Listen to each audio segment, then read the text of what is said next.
সক্ষম এক খুদের হাতে ট্রাইসাইকেল তুলে দেওয়া হলো। চাঁচলের এক বেসরকারি অতিথি আবাসের গ্রাউন্ডে এক অনুষ্ঠানের মাধ্যমে মঙ্গলবার সন্ধ্যায় বিশেষভাবে সক্ষম এক খুদের হাতে ট্রাইসাইকেল তুলে দেওয়া হয়।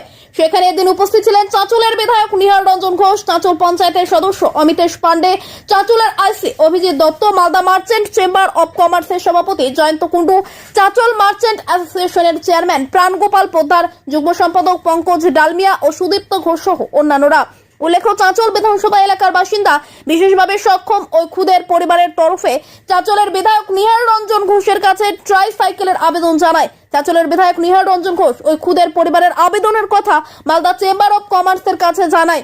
এদিন মূলত বিধায়কের ডাকে সাড়া দিয়ে ওই পরিবারের হাতে মালদার চেম্বার অব কমার্সের তরফে ট্রাইসাইকেলটি তুলে দেওয়া হয়। হাতে ট্রাইসাইকেল পেয়ে খুশি পরিবারটি, খুশি বিশেষভাবে সক্ষম ওই খুদেও।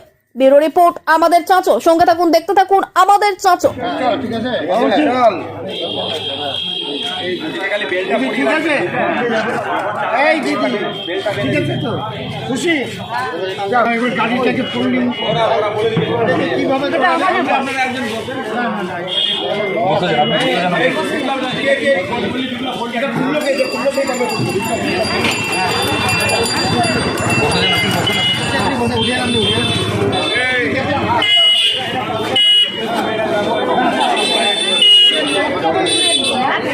কোনো আমার ওখানে ঠিক আছে, খুশি তো? হ্যাঁ খুশি।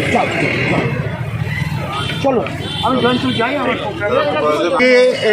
আমাদের চাঁচলে, আমার বড়ই অঞ্চলে একটি বাচ্চা প্রতিবন্ধী, সে নিজের পায়ে চলাফেরা করতে পারে না। সে আমার কাছে আবেদন রেখেছিল। সেই আবেদনের পরিপ্রেক্ষিতে আমি মালদা চেম্বারকে আবেদন করি। তারা আমার ডাকে সাড়া দিয়ে তারা একটা সেই যেন সে চলাফেরা করার জন্য যেন